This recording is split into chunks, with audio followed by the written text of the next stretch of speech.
I was called a couple of days ago by Tom Joy that I am invited to be a speaker here in Suffolk County on an Asian hate crime rally. I was taken aback. I was surprised. In fact, that today I am truly honored that this rally, as well as many rallies across America, are standing up to Asian hate crimes. As an Asian American who came to America, like 2/3 of the Americans who came to America with an A number, and those of you who know what I mean, we all came to America starting with an A number, and subsequently we go through the green card process, and at some point we get our social security number. Americans are by and large 1 or 2 or at most 3 generations removed from a foreign country. So this whole notion that Asian Americans could be used as a scapegoat, could be picked on in connection with the COVID-19 virus is 100% un-American. And any elected officials in America, regardless of your political persuasion, if you utter hate crimes, utter hate rhetoric, you should be voted out of office. And this is a message I want to send to all my Asian American brothers and sisters. You must stand up to hate crimes, because regardless of your political persuasion, hate crimes make no distinction whether you are Republican, a Democrat, independent, or apolitical. When the perpetrator of hate crimes want to push you down, want to curse you out, they don't care whether you are a Republican or a Democrat, or how long you've been in America. And when someone uttered the word, "Go back to your country," I can tell you that that is a provocation of violence. And if you feel like you are comfortable, you are able to punch it in the face. Yeah. With no apology. And as a veteran prosecutor of Manhattan District Attorney, as well as a former Deputy Police Commissioner in charge of trials in the New York City Police Department, I have my shares of personal experience with racism, prejudice, bigots, as well as outright ignorance, fools. And I hope that the officials who are standing in this podium, when there's a hate crime or a crime that is racist, you don't have to do a second thought. You don't even have to scratch your head. You know a hate crime when you see it, when you hear it, or when you have a victim who is elderly, who is pushed from the back to the ground and suffer injuries.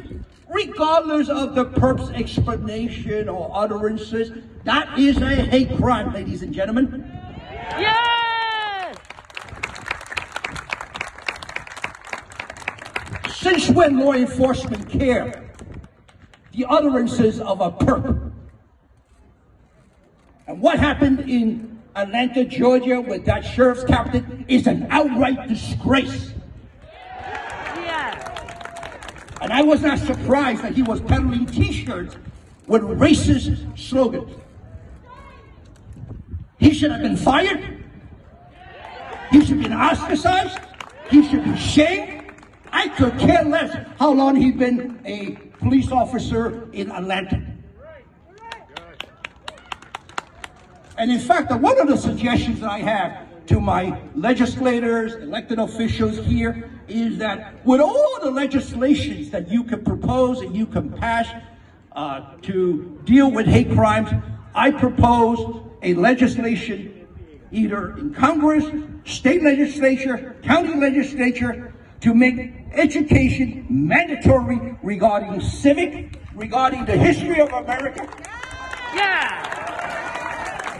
At every state. You want to graduate from elementary school? You better pass that civic exam to know the true history of America. Yeah! And if you want to graduate from junior high school, you better pass that mandatory civic course.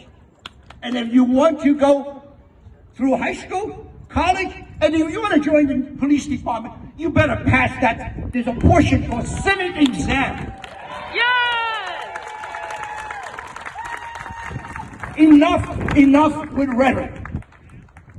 All the legislations, at the end, it comes down to education. We got to make sure that all elected officials are also go through civic training so they know the meaning of hate crime. They know the pain, the suffering of people who are immigrants, who are new to America, but who are just as American as anyone else.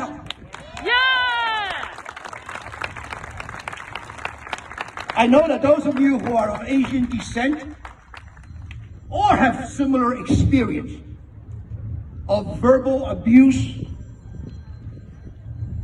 harassment, and now we have gotten to the point of killing.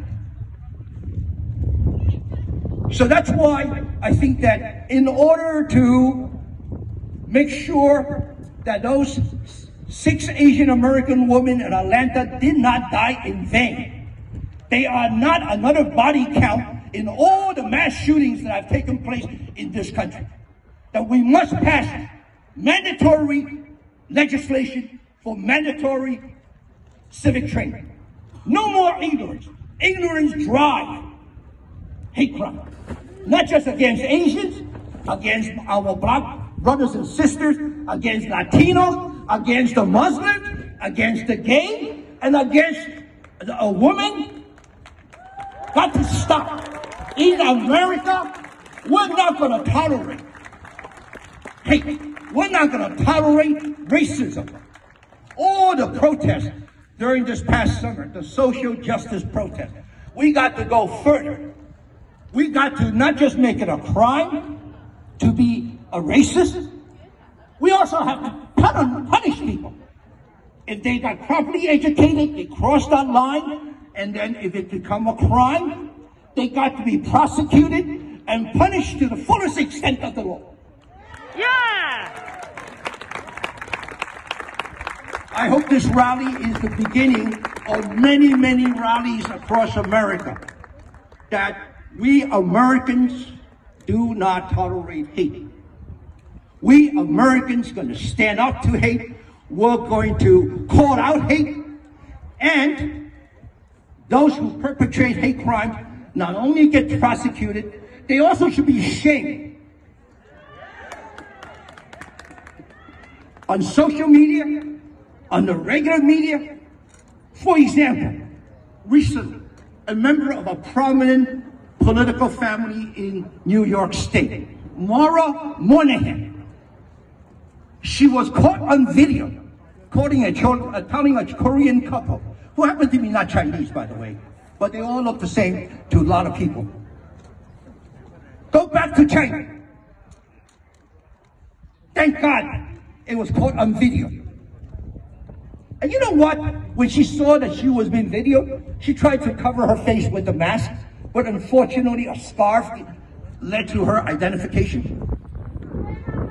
I propose that the 34th Street Penn Station get renamed.